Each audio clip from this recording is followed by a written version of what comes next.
주식 투자에서 심리적인 영향을 받는다는 것은 무슨 뜻일까요? 행동 편향이란 무엇인가요?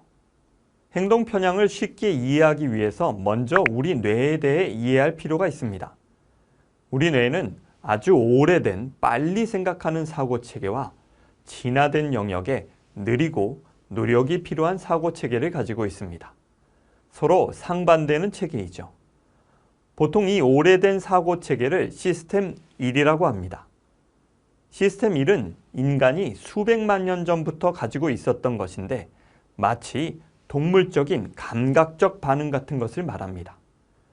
예를 들면 무서운 맹수를 만나면 우리 뇌는 빠르게 결정해야 합니다. 싸우거나 도망가거나. 직관적으로 즉각 도망갈 것을 선택한 인간들이 살아남아서 우리의 선조가 되었을 확률이 높죠. 그래서 시스템 1은 빠른 사고, fast thinking이라고 합니다. 반대로 느린 사고, slow thinking은 시스템 2인데 천천히, 논리적으로 생각과 행동을 통제하려고 노력하는 것입니다. 시스템 1은 거의 노력할 필요가 없이 저절로 빠르게 작동한다면 시스템 2는 노력이 필요한 정신 활동이 요구되는 때에 작동하는 것입니다. 인간은 선택의 순간에 매번 시스템 1과 시스템 2가 충돌합니다. 금융투자 등과 같은 돈과 관련된 선택을 할 때에도 마찬가지인데요. 그렇다면 투자와 관련된 행위에서는 어떨까요? 시스템 1의 영향을 많이 받을까요? 아니면 시스템 2의 영향을 많이 받을까요? 사람들은 대부분 자신이 시스템 2로 판단한다고 여깁니다. 자신이 논리적이라 어떻게 생각하고 행동할지를 합리적이고 이성적으로 선택하고 결정할 수 있다고 믿는 것이죠. 그러나 실제로는 시스템 1이 작동하여 처리하는 경우가 많고 또 이런 과정이 반복적이기까지 합니다. 투자와 관련된 선택에서도 시스템 1을 사용하는 경우가 많이 있습니다. 시스템 1은 생존의 궁극기이긴 하지만 투자 영역에서 사용되면 많은 트러블을 일으킬 가능성이 높아집니다. 이렇게 시스템 1이 작동되면 시야가 좁아지고 조바심이 나며 심리적으로 불안한 상태에 빠지게 되죠. 그리고는 그 상황을 빠르게 모면할 선택을 하게 됩니다. 이것은 투자의 세계에서 올바른 결과로 이어지지 못할 가능성이 높습니다. 이렇듯 시스템 2라는 영역에서 논리적인 판단에 따라 투자가 이루어지지 못하고 시스템 1이 작동되는 것을 행동 편향이라고 볼 수 있습니다. 시스템 1과 시스템 2가 어떤 상황에 작동하는지 예를 들어 설명해 보겠습니다. 화면 속 여성의 사진을 아주 잠깐만 보아도 아주 짧은 순간에 우리는 직관적으로 생각할 수 있습니다. 여성의 머리색은 검고 여성은 화가 났으며 곧 큰 목소리로 소리를 지를 것이라고 예상할 수 있는 것이죠. 여기까지 생각하는데 시간은 거의 걸리지 않습니다. 아주 순간적이고 또 크게 심사숙고하거나 신중하게 생각하지도 않았습니다. 그저 자연스럽게 반응했을 뿐이죠. 빠른 사고를 보여주는 시스템 1의 사례입니다. 이번에는 수학 문제 하나를 보여드리죠. 17 곱하기 24입니다. 이 문제를 보고 곱셈이네 라는 생각이 바로 들죠. 이건 시스템 1입니다.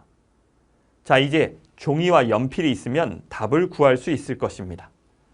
정답을 어림잡을 수는 있겠지만 약간의 시간을 들이지 않고서는 정답이 408인 것을 확신하기는 어렵습니다. 이렇듯 우리는 직관적으로 사고할 수 없을 때 시스템 2를 작동시킵니다. 곱셈 과정을 기억해낸 후 1의 자리부터 계산해 나가는 것이죠. 정답을 구하든 오답을 구하든 시간이 걸립니다. 시스템 1과 시스템 2의 예를 더 들어보면 다음과 같습니다. 시스템 1은 빠른 사고, fast thinking이라고 말씀드렸죠. 특징은 감성적이며 직관적으로 즉각 작용합니다. 예를 들면 갑자기 소리난 곳으로 고개를 돌린다. 또 하나의 대상이 다른 대상보다 더 멀리 있다는 걸 감지한다. 상대의 목소리에서 적대감을 감지한다. 2 더하기 2의 정답을 말한다. 빈 도로에서 자동차를 운전한다. 이런 상황에서 우리 뇌는 시스템 2를 사용해서 편안하게 즉각적으로 대응하면서 일을 처리한다. 이렇게 예를 들 수 있죠. 시스템 2는 느린 사고, 슬로우 싱킹이라고 말씀드렸죠. 특징은 천천히 논리적으로 생각과 행동을 통제하는 경우에 작동합니다. 두 세탁기의 전반적인 가치를 비교할 경우, 또 연말정산 서류에 각 항목을 꼼꼼히 기록하려고 노력할 경우, 여러 숫자를 곱해볼 때, 그리고 경기에서 출발 신호를 기다리면서 딱 조마조마하고 있을 때, 그 다음에 아까와는 달리 좁은 공간에 주차를 할 경우에 우리 뇌는 시스템 2를 사용하게 됩니다. 시스템 1의 영향을 받는 행동 편향을 밝혀낸 것은 바로 행동 경제학입니다. 행동 경제학은 기존의 전통 경제학과는 달리 인간의 선택이 합리적이지 않다고 주장하는데요. 더욱이 돈과 관련된 선택과 행동에서는 합리적이지 않은 모습이 더 두드러지고 또 반복적으로 보여진다고 말합니다. 전통 경제학은 경제적 또는 재무적 의사결정을 내릴 때 인간이 합리적이라는 가정에서 출발합니다. 모든 경제 주체는 다양한 환경과 자신이 처한 상황을 이해한 후 이성적인 선택을 내린다는 것이죠. 이런 경제학 이론은 수많은 검증을 거쳐 증명되고 발전하여 여러 경제 현상을 설명해 왔습니다. 물론 전통 경제학자들도 인간이 언제나 합리적이지는 않고 실수를 저지른다는 것을 알고 있었지만 그런 실수가 인간이 합리적이라는 가정을 바꿔야 할 만큼 빈번하게 일어나거나 중요하다고 생각하지는 않은 것이죠. 지금까지 돈과 관련된 선택이나 투자를 하시면서 여러분들은 어떤 경우가 더 많으셨나요? 전통 경제학에서 얘기하는 것처럼 합리적인 인간이셨나요? 아니면 앞뒤가 맞지 않게 행동하거나 어림짐작이나 주먹구구식으로 선택하고 후회하는 실수를 반복해 오셨나요? 솔직하게 인정하기 싫지만 본인의 금융투자와 관련된 여러 실수들을 저희가 돌아보면 그다지 자신이 합리적이지 않다는 사실을 인식하실 수 있을 겁니다. 금융시장을 이해하고 올바른 선택을 하기 위해서는 행동경제학이 주장하는 인간의 행동 편향을 이해하고 자신이 가진 행동 편향을 파악한 후 이를 극복하려고 노력해야 합니다.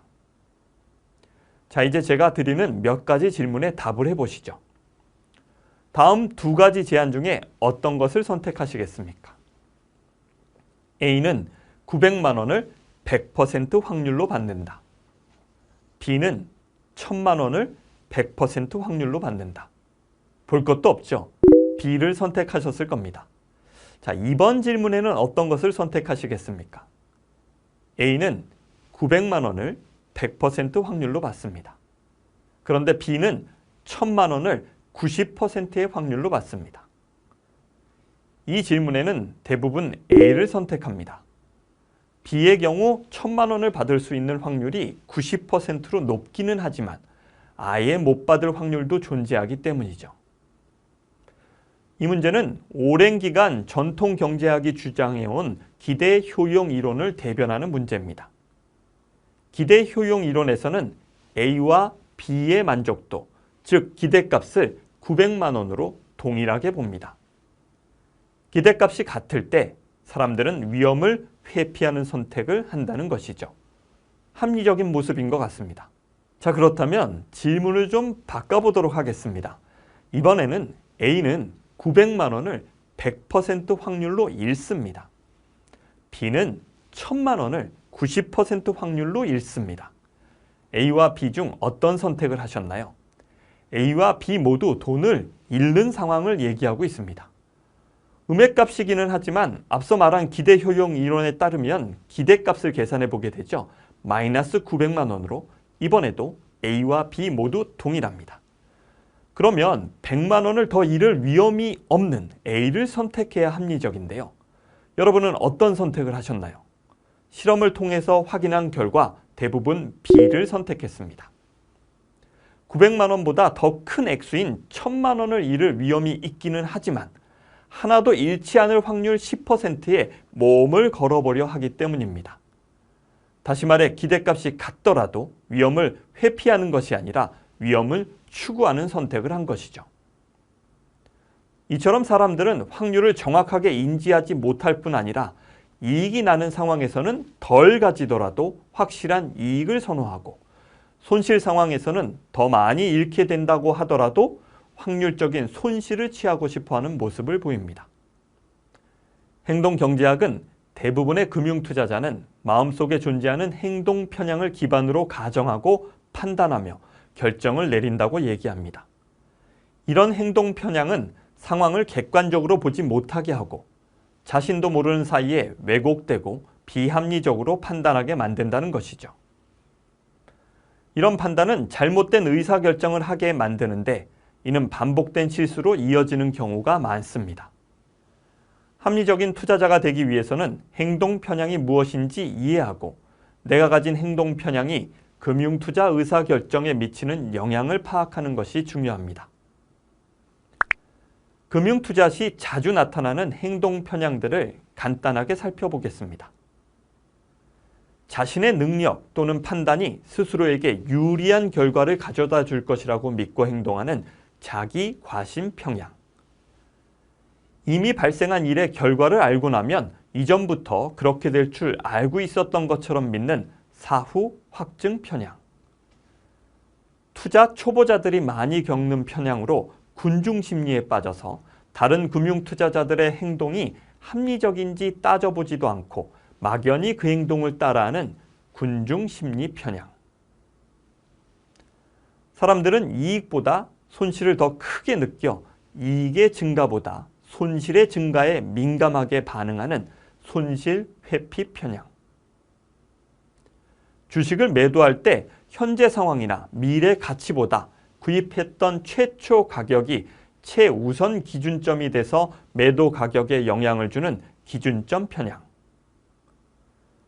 돈에 대한 기준이나 가치를 각각의 용도에 따라 다르게 생각하며 취급하는 심적 회계.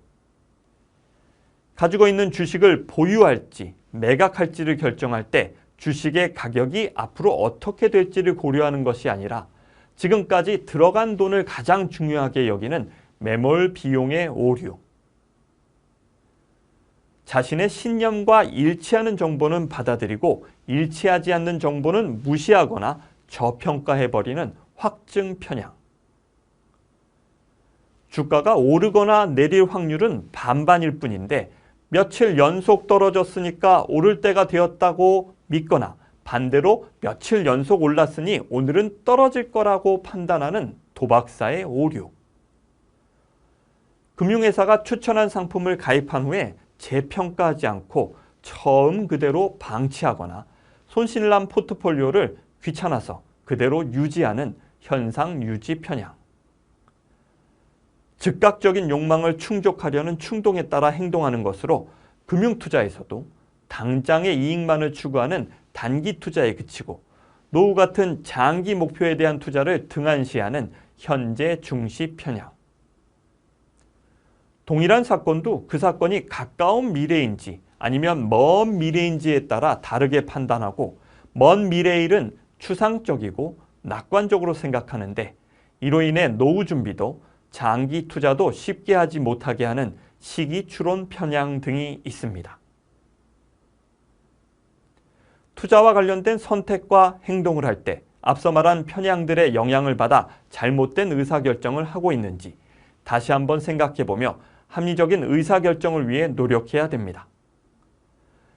이는 투자 과정에서 저지르는 반복된 실수를 막는 좋은 금융 태도입니다.